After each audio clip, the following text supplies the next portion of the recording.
Bismillahirrahmanirrahim. I am Professor Dr. Naeem Khalid, PhD, University of Cambridge, UK.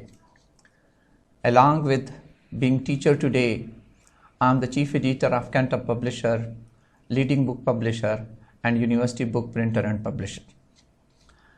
I worked as an ex-chairman Department of Physics, as an ex-dean Physical and Numerical Sciences, Islamic College, University Peshawar, as an ex-Director General Higher Education Commission, Islamabad, as an ex-lecturer, University of Cambridge, UK. Cambridge Scholar Series, Social Study Grade 5 की videos आपके साथ अभी discuss हो रही है।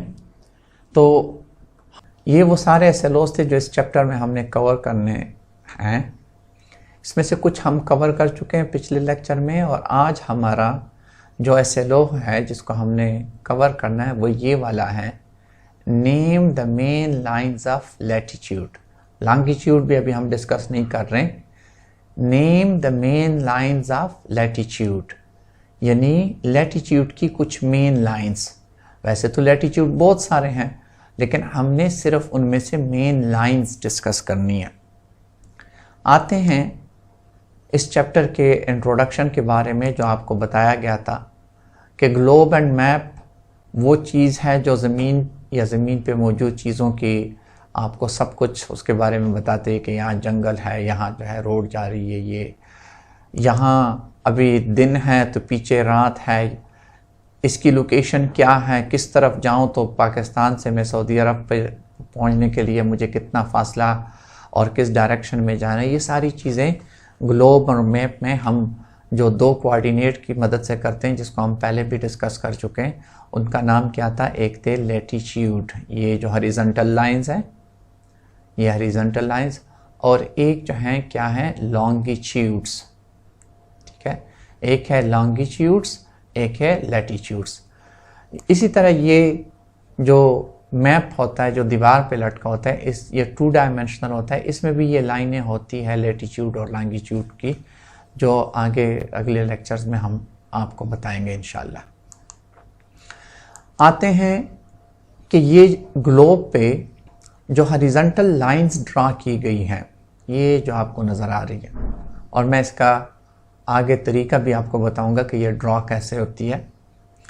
अगर मैं सिर्फ कहूँ कि 10 डिग्री लैटिट्यूड, तो 10 डिग्री लैटिट्यूड से मेरी एग्जैक्ट लोकेशन तो मालूम नहीं हो सकती। ये बिल्कुल ठीक है कि ये हॉरिजॉन्टल लाइंस अकेली आपको लोकेशन के बारे में नहीं बता सकती, क्योंकि 20 डिग्री लैटिट्यूड कहीं पे भी, ये जो मैं लेज़र पॉइंटर ले जा रहा हूँ, कहीं पे भी हो सकता है। 0 डिग्री लैटिट्यूड अगर मैं कहूँ तो वो इक्वेटर के किसी भी जगह पे हो सकता है, पीछे से भी, इस साइड अमेरिका के साइड पे भी। तो ये क्लियर है कि latitude alone can not determine the position या exact location of an object. लेकिन आज जो हम डिस्कस कर रहे हैं, जो हमारा एसएलओ है, वो क्या है? मेजर लैटिट्यूड्स हैं। मेजर लैटिट्यूड आपकी किताब, सोशल स्टडी की किताब में ये दी गई है कि 5 मेजर लैटिट्यूड्स हैं। कितने लैटिट्यूड्स हैं? 5 मेजर लैटिट्यूड्स हैं। वैसे तो लैटिट्यूड्स अगर आप 90 डिग्री साउथ यानी साउथ पोल से शुरू करते हैं और नॉर्थ पोल तक जाते हैं तो 181 हो जाते हैं अगर आप उसमें इक्वेटर डालते हैं, या 0 से ऊपर 90 होते हैं, यानी इक्वेटर से ऊपर भी 90 होते हैं, इक्वेटर से नीचे भी 90 लैटिट्यूड्स ड्रा की गई हैं। तो टोटल अगर सिर्फ इक्वेटर को छोड़ के बात करते हो तो 180 लैटिट्यूड्स हमारे पास होते हैं। लेकिन आज हम इंटरेस्टेड हैं कुछ मेजर लैटिट्यूड्स में जो आपकी बुक में डिस्कस हुई है, जिनके नाम क्या हैं? The equator, the Arctic Circle, the Antarctic Circle, the Tropic of Cancer, the Tropic of Capricorn. हमने इन लाइंस को डिस्कस करना है और इनकी थोड़ी थोड़ी खूबियाँ, क्योंकि डिटेल खूबियाँ हम चैप्टर नंबर 2 में ग्रेड 5 में डिस्कस करेंगे।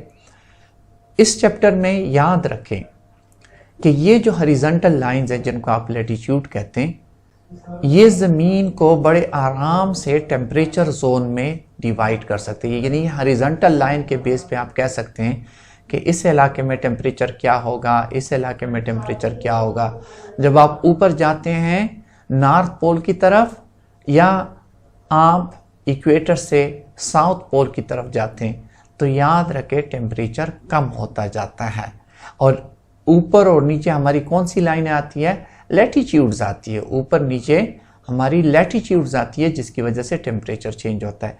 तो मैं ये बताता चलूँ कि ये जो हॉरिजॉन्टल लाइंस हैं जिनका नाम लैटिट्यूड है, इनकी मदद से हम ये ज़रूर कर सकते हैं कि हम ज़मीन पे मुख्तलिफ़ जगहों पे टेम्परेचर को फाइंड आउट कर सकें।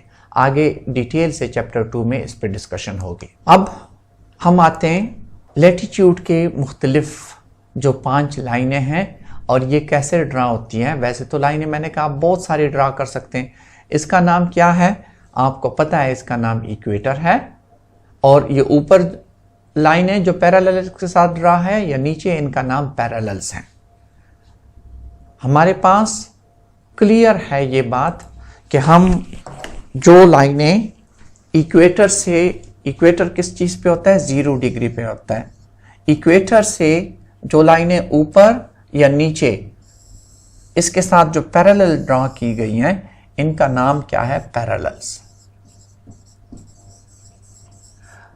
अब आज हमारा जो इंटरेस्ट है वो किस चीज में है? कुछ खास किस्म की पैरेलल्स में है, जो मैंने पिछले स्लाइड्स में आपको बताया कि वो कौन कौन सी पैरेलल्स है जिसमें हमारा इंटरेस्ट है। ये पैरेलल्स ड्रा कैसे करते हैं? आप लोगों ने जरूर ये डी शेप ऑब्जेक्ट देखा है।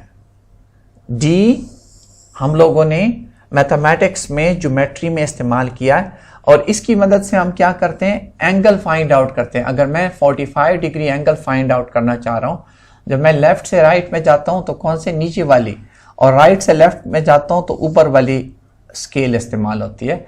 तो 45 डिग्री पे मैं यहाँ पे 45 डिग्री पे निशान लगा लूंगा और ये जब इसको इसके साथ यूं डी को हटा के मिला लूंगा तो मेरा 45 एंगल बन जाएगा। अब यहाँ पे आपने देखना है कि हम कैसे ये जो 10 degree latitude, 20 degree latitude, 30 degree latitude ये कैसे ड्रा करते हैं। ये एग्जैक्टली इसी तरीके से है कि हमने डी को इक्वेटर पे रखा, इक्वेटर को हमने एज ए बेस कंसीडर करके डी रखा और उसके 10 डिग्री पे क्या हो जाएगा? 10 हो जाएगा, 20, 30, 40, 50, 60। और जो 90 डिग्री होता है वो क्या होता है? वो आपका नॉर्थ पोल भी कहलाता है।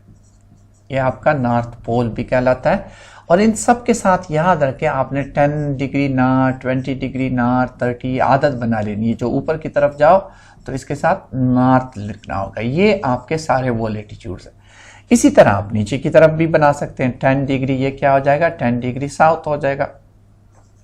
ये 20 डिग्री साउथ होगा एंड सो ऑन। इस साइड पे भी इसी तरीके से आप निशान लगा सकते हैं। 10, 20, 30, 40, 50, 60, 70, 80। अब अगर हम इस डी को यहां से हटा दें तो आप देखें क्या खूबसूरत पैरेलल्स, और इन पॉइंट्स को आपस में हम मिला लें। यानी ये 10 इस 10 के साथ, ये जो हमारा 10 डिग्री है इसके साथ ये मिलेगा तो आपका क्या बनेगा? ये 10 डिग्री का पैरेलल आएगा। आप देखें यही चीज मैं बताना चाह रहा हूं। ये देखें आपको 10 डिग्री का पैरेलल मिला। ये 10 डिग्री का पैरेलल हुआ, ये 20 हुआ। ये इसके साथ सारों के साथ क्या आएगा? नॉर्थ आएगा और नीचे वालों के साथ क्या आएगा? साउथ आएगा। ठीक है, सो ऑन। ये हमने पैरेलल्स ड्रा किए। पैरेलल्स तो मैंने आपको बताया 0 से ऊपर कितने पैरेलल्स हैं? 90। 0 से नीचे कितने पैरेलल्स हैं? 90। टोटल हो गए कितने? 180 पैरेलल्स 180 हैं, याद रखें। लेकिन अगर मैं इक्वेटर को डाल लूं तो टोटल मिला लूं तो हमारे पास लैटिट्यूड्स कितने हैं? 181 लैटिट्यूड्स आ जाते हैं। ये टेक्निकल बात है, जहन में रखें। अब हम जाते हैं अगले स्लाइड पे, क्योंकि हमें सारे पैरेलल्स नहीं, हमने हमारा टॉपिक शुरू हुआ था क्या? Major latitudes. अब हमने मेजर लैटिट्यूड्स डिस्कस करने हैं और उनके नाम भी उस आप लोगों ने अपने बुक में देखे, वो मेजर लैटिट्यूड्स कहां कहां पे है ये देखें। अभी आपके सामने ये वही इक्वेटर है, जिस तरह मैंने कहा इक्वेटर किस पे होता है, 0 डिग्री पे होता है। और ये जितना आप ऊपर जाते हैं, मैंने आपको बताया ऊपर और नीचे जाएं तो आपका मौसम ठंडा होता जाता है। तो इस मौसम के बुनियाद पे उन्होंने क्या किया हुआ है, डिटेल से अगली क्लासेस में डिस्कस होगा कि ये 23.5 डिग्री नॉर्थ पे क्यों है और 23.5 डिग्री साउथ पे क्यों है। ये डिटेल से डिस्कशन आगे होगी, लेकिन 23.5 डिग्री पे जो लाइन, जो हमारा लैटिट्यूड है, उसका नाम क्या रखा हुआ है, ट्रॉपिक ऑफ कैंसर। और इसी तरह एग्जैक्टली 23.5 डिग्री साउथ पे इसका नाम रखा हुआ है ट्रॉपिक ऑफ कैप्रिकॉर्न। इससे अगली लाइंस क्या हैं, 66.5 डिग्री नॉर्थ पे और इसी तरह 66.5 डिग्री साउथ पे जो लैटिट्यूड्स हैं उनका नाम रखा है आर्टिक सर्कल और अंटार्कटिक सर्कल। ये 5 हमारी क्या हैं, 5 आपके क्या हैं, मेजर लैटिट्यूड्स हैं। आपको याद होने चाहिए कितने मेजर लैटिट्यूड्स हैं, 5 मेजर लैटिट्यूड्स हैं। एक उसमें से सबसे इंपॉर्टेंट इक्वेटर, फिर 23.5 डिग्री नॉर्थ पे Tropic of Cancer, 23.5 degree south पे ट्रॉपिक ऑफ कैप्रिकॉर्न और 66 डिग्री नॉर्थ पे आर्टिक सर्कल और 66.5 डिग्री साउथ पे अंटार्कटिक सर्कल है। ये आपको पता होना चाहिए कि ये 5 हमारे मेजर लैटिट्यूड्स हैं। आपका एसएलओ यहाँ पे कंप्लीट है, क्योंकि एसएलओ ने कहा था नेम 5 मेजर लैटिट्यूड। आपने नाम सीख लिए तो आपका काम पूरा हो गया, लेकिन मैं थोड़ा सा इसको एक्सटेंड करना चाहूँगा कि याद रखें कि ये जो 23.5 डिग्री नॉर्थ और साउथ पे उसने जो 2 लाइनों में ट्रॉपिक ऑफ कैंसर और ट्रॉपिक ऑफ कैप्रिकॉर्न के दरमियान जो इलाका है, इसका मौसम, इस इलाके का मौसम इस इलाके और इस इलाके के मौसम से मुख्तलिफ होता है, और इस इलाके का मौसम और इस इलाके का मौसम सिमिलर होता है। सिर्फ ये बताना चाहूंगा कि आपके लैटिट्यूड की मदद से आप अपनी दुनिया को, अपने ग्लोब को क्लाइमेटिक जोन में कन्वर्ट कर सकते हैं। आए जरा इसकी वजह थोड़ा सा आपको बताता चलूं कि सूरज की जो शुआएं हैं ये इस एरिए पे, जिस जो ट्रॉपिक ऑफ कैंसर और ट्रॉपिक ऑफ कैप्रिकॉर्न के दरमियान है, इस पे ज्यादा देर तक और अमूदन पड़ती है, परपेंडिकुलरली पड़ती है, अमूदन पड़ती हैं। इस वजह से इस इलाके का टेम्परेचर थोड़ा ज्यादा होता है। मैंने आपको पहले भी कहा, ये अगले चैप्टर में हम डिटेल से पढ़ेंगे। और इसकी निस्बत से अगर हम देखें ये वाला इलाका जो मैंने कहा इनका टेम्परेचर थोड़ा सा कम होता है, ये और ये इलाका, इस पे देखें सूरज की शुआएं तिरछी पड़ रही हैं, तिरछी पड़ रही हैं। और तिरछी पड़ने की वजह से आपको पता होना चाहिए कि गर्मियों में अगर आप सूरज को देखें, आपके सर के ऊपर होता है, आप पे जो हीट डालता है, रोशनी डालता है, अमूदन डालता है। और सर्दियों में सूरज थोड़ा सा आपसे टिल्टेड होता है, वो तिरछी शुआएं डालता है। तो जब भी तिरछी शुआएं डलती हैं तो वो वहां उस वक्त मौसम ठंडा होता है, और जब अमूदन शुआएं पड़ती है तो वहां पे मौसम गर्म होता है। थोड़ा सा बताता चलूं कि हमने क्या सीख लिया, आप सबको पता चल गया कि नाउ वी आर एबल कि हम पांच मेजर लैटिट्यूड के नाम जानते हैं। 5 मेजर लैटिट्यूड कौन कौन से थे, आप लोगों ने मेरे ख्याल में अच्छी तरीके से आपको याद हो गए होंगे कि एक जो दरमियान में 0 डिग्री पे होता है, 0 डिग्री पे होता है बेटा, उसका क्या नाम है? इक्वेटर। 0 डिग्री पे नाम क्या है? इक्वेटर। और 23.5 डिग्री अगर मैं सिर्फ कह दूं तो आप कंफ्यूज होंगे, क्योंकि 23.5 डिग्री पे ट्रॉपिक ऑफ कैंसर भी है, ट्रॉपिक ऑफ कैप्रिकॉर्न भी है। तो अगर इसके साथ नॉर्थ लिख लूं तो ये आपका क्या आ जाएगा? Tropic of Cancer. और 23.5 डिग्री साउथ पे आपका क्या आता है? Tropic of Capricorn. शाबाश बेटा, आगे बताएं। 66.5 डिग्री पे कहूं तो फिर कंफ्यूजन है, लेकिन अगर इसके साथ मैं नॉर्थ लिख लूं तो कौन सा सर्कल आता है? Arctic circle. और इसी 66.5 डिग्री अगर इसके साथ साउथ लिखो तो एंटार्कटिक सर्कल आता है आपका। यही कॉन्सेप्ट आपने दिमाग में रख के इन सारे क्वेश्चंस का जवाब देना है। कुछ आपके पिछली वीडियो के साथ ताल्लुक रखता है, जिस तरह ये the biggest line that divide the earth into 2 half, कितनी दफा हमने रिपीट किया कि जो 2 हिस्सों में जमीन को तकसीम करता है ये नॉर्थ पोल है, और वो बिगेस्ट सर्कल है। क्यों बिगेस्ट सर्कल? इस वजह से कि यहां पे जो पैरेलल्स होते हैं वो छोटे होते हैं, यहां वाला पैरेलल सबसे बड़ा होता है, और ये जमीन को 2 बराबर हिस्सों में तकसीम करता है। इसमें से कौन सा लफ्ज सही है आपने खुद फाइंड आउट करना है। The number of longitudinal lines are, इस सवाल को आप छोड़ दे, ये टाइम जोन में भी डिस्कस कर सकते हैं, वैसे आपको पता भी होना चाहिए, पिछले लेक्चर में डिस्कस हुआ था। लॉन्गिट्यूड्स के सिलसिले में जो क्वेश्चंस हैं वो छोड़ दे, वो टाइम जोन के नेक्स्ट लेक्चर के साथ हम कर लेंगे।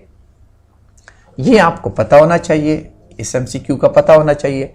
An imaginary line located at 66.5 degree north latitude is called, कौन सा होगा आपको पता होना चाहिए। और इसी तरह ये भी आपको आना चाहिए। अब ये क्या है? 66.5 डिग्री साउथ, ये जिस तरह मैंने यहां पे लिखा, यह कहां पे होना चाहिए? The latitude that divide the earth into 2 equal part, कौन सा है? रिपीट हुआ है ये वाला सवाल, अगर आप देखें क्वेश्चन नंबर 1 तकरीबन रिपीट हुआ है, सिर्फ ऑप्शन बदले हैं। ये वाला अगेन 23.5 डिग्री साउथ लैटिट्यूड पे कौन सा? आपको अगर ये 5 जो मैंने आपको 5 लाइनें बताई उनके नाम बताएं, अगर ये नाम याद हो तो आपके मेजॉरिटी MCQs आप बड़े आराम से कर सकते हैं। द लॉन्गिट्यूडनल लाइन, ये वाला सवाल भी आप छोड़ दें, जो मैंने ये की ये सवाल छोड़ दें, ये नेक्स्ट लेक्चर के लिए छोड़ दें। The country to the north of Pakistan is, अगर आपको अभी पता नहीं चल रहा तो मैप फिर देख लेंगे, लेकिन वैसे आपको बड़े आसानी से जब मैप देखेंगे तो नॉर्थ साइड पे क्या है। और ये प्राइम मेरिडियन वाला सवाल भी छोड़ दें। ये बाकी जो मैंने एरोस किए हैं ये सारे सवाल आप आराम से सॉल्व कर सकते हैं, ये सवाल हल हो सकते हैं। ये आप लोगों ने एक्टिविटी करनी है। आपके पास 2 इमेजेस हमने दिए हुए हैं, ये इसमें ये चीजें आप लोगों ने फाइंड आउट करने, ये सारा पढ़ चुके हैं। कार्डिनल डायरेक्शंस का भी आपको पता है, पोल का भी पता है, इक्वेटर का भी पता है, लैटिट्यूड शोइंग डिग्रीज जिस तरह भी मैंने आपको बताया ये आपको आता है। MH2 पे भी लॉन्गिट्यूड शोइंग डिग्रीज अगर नहीं समझ आती, खैर इस पार्ट को छोड़ दो। कार्डिनल डायरेक्शन उसी तरह है, पोल उसी तरह, प्राइम मेरिडियन अगर समझ नहीं आती तो छोड़ दे, लेकिन ये वाला पार्ट जरूर करना है। Right the name of main lines of latitude, जो मेन लाइंस ऑफ लैटिट्यूड्स हैं जो अभी हमने किए, ये आपने इस ग्लोब पे ड्रॉ करनी है, या MH2 में सॉरी ड्रॉ करनी है। किस किस तरह होती है आपने ये शो करना है, ये जरूरी है। कुछ शॉर्ट क्वेश्चन इनमें से देखें कि कौन से आपके साथ रिलेट करते हैं इस लेक्चर से के साथ। देखें, लैटिट्यूड को डिफाइन करना, what do you mean by latitude, latitude क्या चीज़ है, हॉरिजॉन्टल लाइन है, वर्टिकल लाइन है, क्या करते हैं, how many latitudes are there, आपने अभी स्टडी किया, आपको मैंने बताया भी कि वैसे 180 होते हैं, लेकिन अगर उसके साथ इक्वेटर मिला दें तो 181 हो जाते हैं। आपने उसके साथ डिटेल लिखना होगा कि इक्वेटर से ऊपर 90 होते हैं, इक्वेटर से नीचे भी 90 होते हैं, और अगर इक्वेटर को मिला लें तो ये टोटल 181 बन जाते हैं। इस तरह आपने बताना होगा। What are the lines of latitude called? मैंने आपको नाम बताया कि लाइंस ऑफ लैटिट्यूड को, दरमियान वाले को तो इक्वेटर कहते हैं, इसके ऊपर और नीचे लाइनों को क्या नाम देते हैं आप सबको अभी याद आ गया होगा। ये आपने ये 4 सवाल जो हैं आप आराम से अटेम्प्ट कर सकते हैं। बाकी इंशाल्लाह हम नेक्स्ट क्लास में देखेंगे, नेक्स्ट लेक्चर में देखेंगे कि क्या हो। बेटा आपने देखा कि आपने जितने भी सवाल किए उन सवालात में जो मेन हमारा एम्फेसिस किस पे था, लैटिट्यूड पे था। किस पे था? लैटिट्यूड। और फिर लैटिट्यूड में भी क्या था? मेजर लैटिट्यूड थे। और मैंने आपको बताया कि लैटिट्यूड सिर्फ अकेला लैटिट्यूड तो एग्जैक्ट पोजीशन मालूम नहीं कर सकता, लेकिन अकेला लैटिट्यूड आपको ये ज़रूर बता सकता है कि अगर आप कहें कि मैं इक्वेटर पे हूं तो मैं आपको आपके टेम्परेचर के बारे में बता सकता हूं कि आपके इलाके में टेम्परेचर कितना होगा। अगर आप ट्रॉपिक ऑफ कैंसर पे है तो मुझे अंदाज़ा है कि वहाँ पे टेम्परेचर कैसे होता है। ट्रॉपिक ऑफ कैप्रिकॉर्न पे है तो मुझे अंदाज़ा है। आर्टिक सर्कल पे है तो क्या होता है, एंटार्कटिक सर्कल पे है तो क्या होता है। तो ये टेम्परेचर मालूम करने के लिए ये 5 लैटिट्यूड्स बहुत अहम रोल अदा करते हैं। मुझे उम्मीद है बेटा आप लोगों को समझ आ गई होगी कि लैटिट्यूड्स की क्या अहमियत है। लैटिट्यूड हमें पोजीशन मालूम करके देते हैं जब उसके साथ लॉन्गिट्यूड मिल जाते हैं, लेकिन सिर्फ लैटिट्यूड हमें किसी भी एरिया के टेम्परेचर के बारे में मालूमात देती हैं। Thank you very much.